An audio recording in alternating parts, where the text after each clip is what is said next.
अंडा पहले आया था या फिर मुर्गी? अपनी माँ से पूछना। पहले माँ आई कि पापा आए आपके पिताजी? मम्मी आई होंगी। हाँ, पहले इस धरती पर स्त्री आई, इसलिए पहले स्त्री आई। तो इस संसार की प्रत्येक स्त्री, मुर्गी भी मादा है, मुर्गी आई।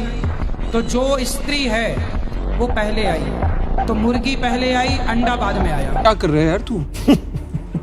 तो मजाक है क्या? सबसे पहली बात तो लोग इनसे क्यों पूछ रहे हैं, और इनसे लोग पूछ भी रहे हैं तो ये बता क्यों रहे हैं, और बता भी रहे हैं तो गलत क्यों बता रहे हैं। दुनिया की सबसे अनसुलझी पहेलियों में से एक, अंडा पहले या मुर्गी। अगर हम अंडे की बात कर रहे हैं, नॉर्मल शेल्ड एग की बात कर रहे हैं, तो ऑब्वियसली अंडा बहुत पहले आया। आज जिससे आप देख रहे हैं डोमेस्टिकेटेड मुर्गी, उसके कहीं पहले से, मिलियंस ऑफ ईयर्स पहले से शेल्ड एग की उत्पत्ति के फॉसिल्स हमें मिले हैं। तो इस हिसाब से देखा जाए तो अंडा पहले आया। और अगर हम यहाँ पर चिकन की बात करें, यानी मुर्गी की बात करें, जिसे बायोलॉजिकल टर्म्स में कहा जाता है गैलस गैलस डोमेस्टिकस। डोमेस्टिकस मतलब जो डोमेस्टिकेटेड स्पीशीज है, जिसको हमने अपना गुलाम बनाया, वो ओरिजिनेट हुई एक जंगली स्पीशीज से जिसे कहा जाता है गैलस गैलस, 50 मिलियन ईयर्स पहले। ये प्रोसेस यूजुअली लाखों साल लगते हैं इसमें, बट फिलहाल इसको समझने के लिए ऐसे समझ सकते हैं कि जो अंडा है, अब उसमें इतने जेनेटिक डिफरेंसेस आ गए हैं कि अब वो नेक्स्ट स्पीशीज कहा जा सकता है। तो इसका अर्थ है कि मुर्गी पहले आई इस केस में। भले ही ये सवाल मजाक में पूछा गया हो, बट ये समझना बहुत जरूरी है कि कॉन्टेक्स्ट क्या है और हम किस इंसान से क्या पूछ रहे हैं, और क्या उसकी कोई क्वालिफिकेशन, एक्सपीरियंस है भी या नहीं उस सवाल का जवाब देने के लिए। स्पीकिंग ऑफ क्वालिफिकेशन, अगर दुनिया के 2 महान साइंटिस्ट का नाम लेने को कहा जाए तो आप किन 2 साइंटिस्ट का नाम लेंगे? मैं नाम लूंगा न्यूटन और आइंस्टाइन का। न्यूटन को मैं आइंस्टाइन से भी ऊपर रखूंगा, क्योंकि जो उन्होंने कंट्रीब्यूशन किए हैं, ग्रेविटेशन थ्योरी जो हमें दी है, नॉट ओनली थ्योरी, उसका मैथमेटिकल एक्सप्रेशन उन्होंने दिया, पूरी की पूरी कैलकुलस उन्होंने डेवलप की, इसके लिए उनका नाम महानतम साइंटिस्ट्स में लिया जा सकता है। कोई लॉजिकल बात हुई कि किसी के ऊपर सेब गिरा, उसके दिमाग में सारी कैलकुलेशन हो। मैं अपने ऊपर पत्थर डाल लेती हूँ, अगर सारी कैलकुलेशन ऐसे हो जाती तो दिमाग में। पत्थर तो डाल रखे हैं अपने अपनी अकल पर, तभी तो आप इस तरह की बात कर रहे हैं।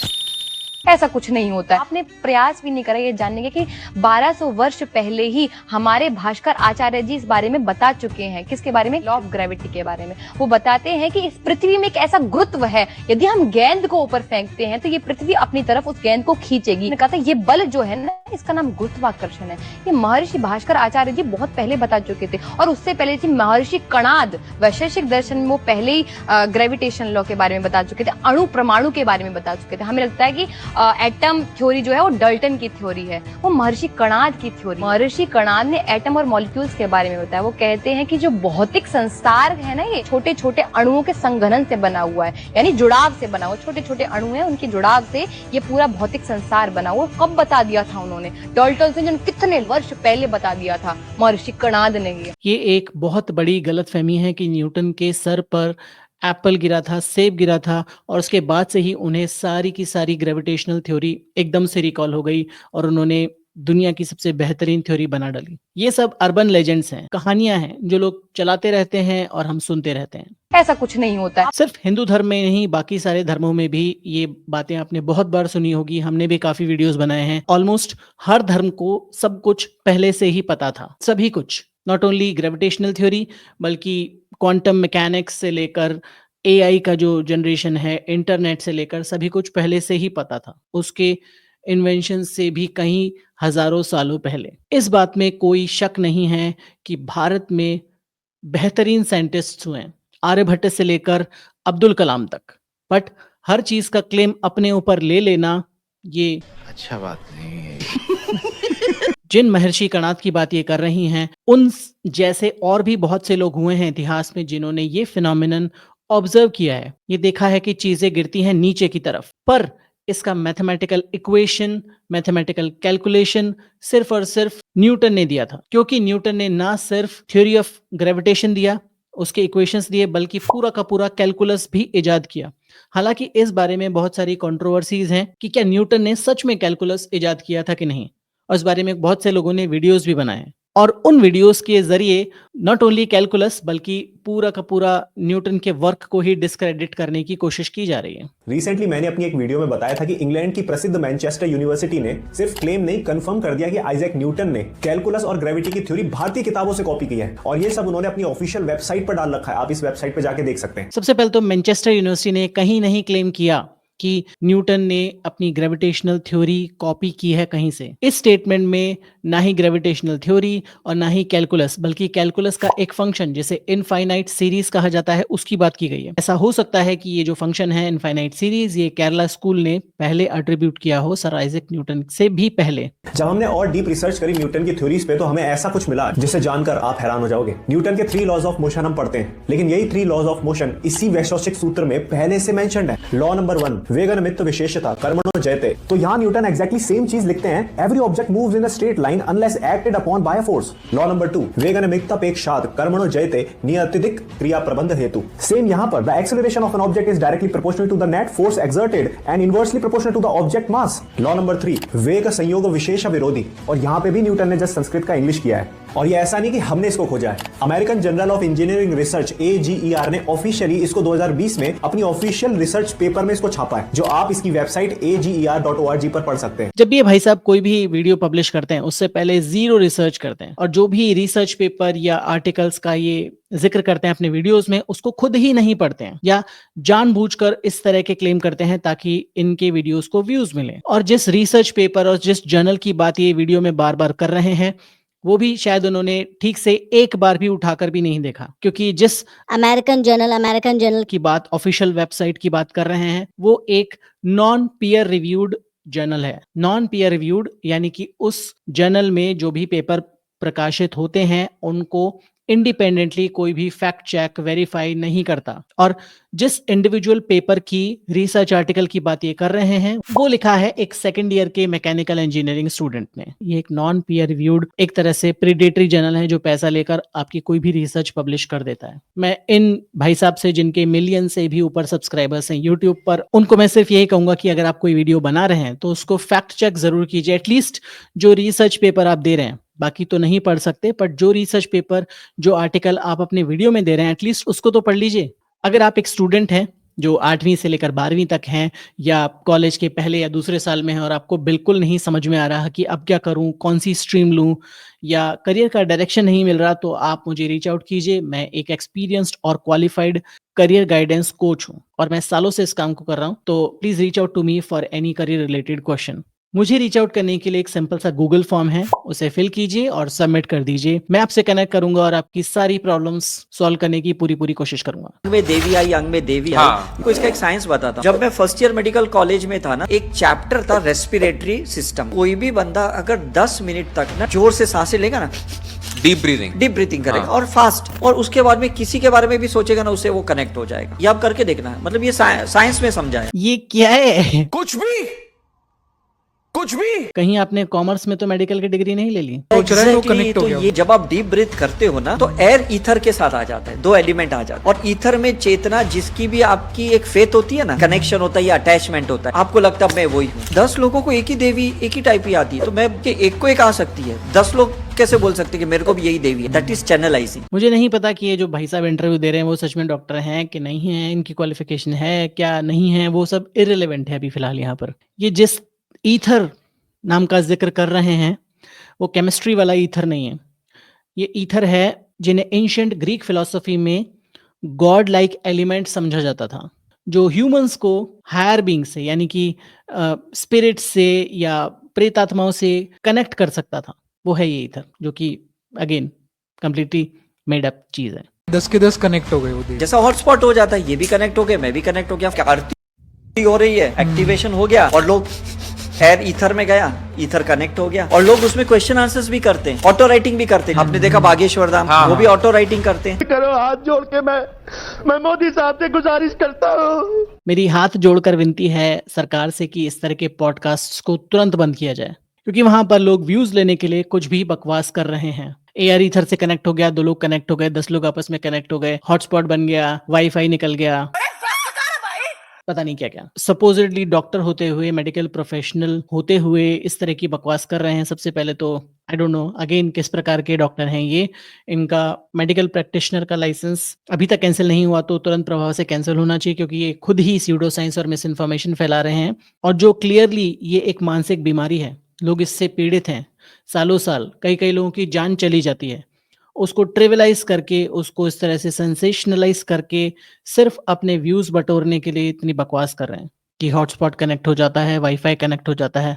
इनमें और पहले वाली रील्स में जो हमने देखी उनमें समानता यही है कि ये किसी भी बकवास को साइंस का नाम देकर और उसमें एक दो टेक्निकल टर्म्स जोड़कर उसे साइंटिफिकली एक्सप्लेन करने की कोशिश करें ताकि लोग समझें कि हाँ ये साइंस है, जबकि इसमें साइंस का स भी नहीं है। तो इस तरह के लोगों से ज्यादा बड़ा नुकसान, इस तरह के लोगों से बड़ा दुश्मन आपका कोई नहीं हो सकता। ये है दोस्त दूध और ये है दुश्मन पनीर। दोस्तों ये वीडियो बना है उन दोस्तों के लिए जो भारत पे, इसकी अस्मिता पे, इसके इंडियन कुशीन, इसके कल्चर पर विश्वास करते हैं। उनके लिए नहीं है जिनका इस पर विश्वास नहीं है। तो इसीलिए आयुर्वेद की बातें आपको पूरी माननी चाहिए। और सिर्फ विश्वास नहीं है तो क्या चीज गलत हो जाती है और सिर्फ विश्वास करने से चीजें सही हो जाती हैं? इन्होंने पहले ही डिस्क्लेमर दे दिया कि ये वीडियो सिर्फ उन लोगों के लिए है जिनमें इनका पूरा विश्वास है, ताकि वो लोग आंख बंद करके बिना सोचे समझे इस वीडियो में जो भी बकवास बताने वाले हैं ये उसको मान लें कि ये है सेवनीय दूध है जिसको छोटे रूप में नित्य सेवन आपकी बॉडी में लगातार जाना चाहिए। और ये है त्याज्य असेवनीय पनीर जो आप रोज खाते हैं किसी ना किसी बहाने। आप इसे प्रोटीन का सोर्स मानकर खाते हैं और इसे कैल्शियम मान के खाते हैं, पर आयुर्वेद चीजों को इस तरीके से नहीं देखता। ये मानता ही संपूर्ण आहार है। आयुर्वेद कहता है दूध एक संपूर्ण आहार है जो छोटी छोटी मात्रा में बच्चों के बॉडी में जाना चाहिए, पर आप इसकी पूर्ति करने के लिए इसे दे रहे होते हैं। ये शास्त्र विरुद्ध है, ये शास्त्र संगत नहीं है। शास्त्र का नाम ले लो, धर्म का नाम ले लो, सब कुछ सही हो जाता है। आपने देखे होंगे हमारे पुराने वीडियोस, उसमें बोल रहे थे कि दूध नहीं मिलता तो घी खा लो। अब यहाँ पर बोल रहे हैं कि नहीं, जो चीज चाहिए वही चीज चाहिए, शास्त्र संगत नहीं है ये। इन्होंने जो इतनी बड़ी बकवास करी दोस्त दुश्मन वाली, इसमें एक भी रीजन नहीं बताया कि क्यों पनीर खराब है। बहुत ही बेसिक साइंस है कि जैसे ही दूध हमारे अंदर जाता है तो हमारे स्टमक में जो हाइड्रोक्लोरिक एसिड होता है दूध को फाड़ देता है। जैसे दूध फाड़ा जाता है नॉर्मल पनीर बनाने के लिए बाहर, वैसे ही जब दूध हमारे पेट में जाता है तो वो भी फट जाता है। उसका सॉलिड अलग हो जाता है, लिक्विड अलग हो जाता है। तो जो सॉलिड पार्ट है वो पनीर है और जो लिक्विड पार्ट है वो वे प्रोटीन है। तो जो काम हमारे पेट के अंदर हो रहा है वो काम अगर बाहर हम फाड़ कर रहे हैं दूध को तो डिफरेंस 0 है। ये जरूर कहना चाहूंगा कि अगर पनीर खा रहे हैं तो उसको डबल चेक जरूर कर ले कि जो खा रहे हैं वो असली पनीर हो, नकली पनीर या स्यूडो पनीर ना हो, जो मार्केट में आजकल स्यूडो पनीर मिल रहा है। सेम बकवास और भी लोग कर रहे हैं और इन भाई साहब की कुछ रील्स मुझे बहुत लोगों ने भेजी हैं तो उनकी बात करेंगे, पूरा वीडियो भी बना देंगे अगर आप लोग चाहते हैं तो। पेट में जैसे आप कोई भी फर्मेंटेड फूड खाते हैं तो आपके पेट में एसिड की बरसात होती है, वहाँ पर 98% हमारे बैक्टीरिया मर जाते हैं। समझ गए मेरी बात? बिल्कुल नहीं समझे आपकी बात, क्योंकि आपकी बात एकदम बकवास है। पहली बात तो जो माइक्रोफ्लोरा हमारा होता है पेट में भी, हमारे स्टमक में भी बैक्टीरिया हो सकते हैं जो एसिड रेजिस्टेंट बैक्टीरिया होते हैं, पर जो असली माइक्रोबियल डाइजेशन होता है वो आंत में होता है, छोटी आंत में और बड़ी आंत में। तो जो गुड बैक्टीरिया और बैड बैक्टीरिया वाली बात है वो पेट में यानी स्टमक में नहीं है, वो आंतों में है, इंटेस्टाइन्स में है। पहली बात तो एसिड की बरसात नहीं होती है, हमारे पेट में एसिड होता है और काफी स्ट्रॉन्ग एसिड होता है, हाइड्रोक्लोरिक एसिड, जिसकी बात हम बार बार कर चुके हैं पहले के एपिसोड्स में। जब कुछ भी खाते हैं तो सबसे पहला डाइजेशन जो होता है वो स्टमक में होता है। एसिड हाइड्रोलाइसिस यानी एसिड के जरिए किसी भी चीज को छोटे छोटे टुकड़ों में बांट देना, उसको डाइजेस्ट कर देना। Bad bacteria, good bacteria, bad bacteria तो पार हो जाते हैं। अच्छा याद रखना ये जो अब इस लेवल पर चला गया है पॉडकास्ट का स्यूडो साइंस की लोगों ने परवाह करना ही बंद कर दिया है कि मतलब मैं कुछ भी बोल सकता हूँ जस्ट बिकॉज कि मेरे फॉलोअर्स है, मेरे सब्सक्राइबर्स हैं, और भले ही मेरे पास क्वालिफिकेशन नहीं हो, एक्सपीरियंस नहीं हो, मुझे कुछ साइंस का स भी ना पता हो, पर मैं कुछ भी बोलूंगा लोग मान लेंगे। यही विडंबना है, सबसे बड़ी प्रॉब्लम हमारे देश की यही है। गुड बैक्टीरिया, इवन जो कैप्सूल भी आप लेते हैं, प्रीबायोटिक कैप्सूल आते हैं, ये भी बेकार हैं क्योंकि ये आपके पेट तक जाते जाते मर जाते हैं। इसीलिए कुछ लोग ने बताया कि ये एनिमा से लें तो that is far better. Probiotic capsule आप ले सकते हैं अगर आप, स्पेशली तब जब आप कोई एंटीबायोटिक ले रहे हो। जो प्रोबायोटिक कैप्सूल होंगे वो आपके पेट में हेल्दी बैक्टीरिया का स्तर नॉर्मल कर देंगे। एनिमा से लेने की या किसी और रास्ते से आपको कुछ लेने की जरूरत नहीं है। और बेसिकली सबसे बेस्ट प्रोबायोटिक है दही, घर में जमाया हुआ दही, वो आप जरूर खाइए। ऐसी बकवास इन्होंने और भी करी है, ऐसा नहीं है। जब भी आप कोई प्रोटीन खाएंगे, पहला रूल है कि वो प्रोटीन जैसी आपके पेट में जाएगी तो जो भी आप खाते हैं तो इमीडिएटली आपका पेट एक चीज क्रिएट करता है, वो है हाइड्रोक्लोराइड, HCl। नाम तो ठीक से ले लीजिए सर, हाइड्रोक्लोरिक एसिड। HCl लो है आपका, ठीक है ना, वो मान लेते लो हो गया तो अब आप क्या करेंगे कि उसे हाई एसिड चाहिए था क्योंकि प्रोटीन जो है एसिडिक मीडियम में पचता है, जबकि कार्बोहाइड्रेट आपके मुंह से ही पचना शुरू हो जाता है। सभी चीजों को एसिड ही पचाता है। फर्स्ट लाइन ऑफ डाइजेशन जो होता है वो एसिड ही पचाता है मोस्टली हर चीज को। तो जैसे ही आप हाइड्रोक्लोराइड एसिड आपका लो हो गया, तो जितना हाइड्रोक्लोरिक एसिड, हाइड्रोक्लोराइड एसिड नहीं। प्रोटीन को चाहिए था उतना नहीं हुआ, और 3-4 घंटे में उसने चर्न करके पेट ने आगे फेंक देना है, छोटी आंत में दे देगा। छोटी आंत में वो प्रोटीन बेसिकली फंगस बनना शुरू हो जाती है, स्मॉल इंटेस्टाइनल फंगल ओवरग्रोथ। अब आपको सीफो जिसकी बात कर रहे हैं, स्मॉल इंटेस्टिनल फंगल ओवरग्रोथ, ये उसका कारण बिल्कुल अलग है। उसका कारण प्रोटीन खाना नहीं है। उसका कारण क्या है वो मैं आपको बताऊंगा, पहले इसको पूरा देख लेते हैं। जितनी भी फंगस है, कभी आप कहेंगे कि सर में फंगस हो रहा है, कभी आप कहेंगे कि ऑटो इम्यून आ रही है, कभी आप कह रहे हैं कि मुझे बहुत डकार आ रही है, कभी आप कह रहे हैं कि मुझे कॉन्स्टिपेशन है, कभी आप कहते हैं कि मुझे इचिंग हो रही है, एक्ने हो रहा है। ये सब आपको कुछ नहीं हो रहा भाई साहब, आपका पेट खराब हो गया। तो यहाँ पर इन्होंने दो चीजों को आपस में मिक्स कर दिया। पहला तो प्रोटीन इनटेक और दूसरा इंटेस्टाइन में फंगस। जो सीफो है, जिस डिजीज की बात ये कर रहे थे, स्मॉल इंटेस्टिनल फंगल ओवरग्रोथ, वो आपको किसी और कारण की वजह से होती है, वो प्रोटीन लेने की वजह से नहीं है। तो ये रील क्या करेगी, ये मिस इन्फॉर्मेशन क्रिएट करेगी, लोगों को डराने का काम करेगी।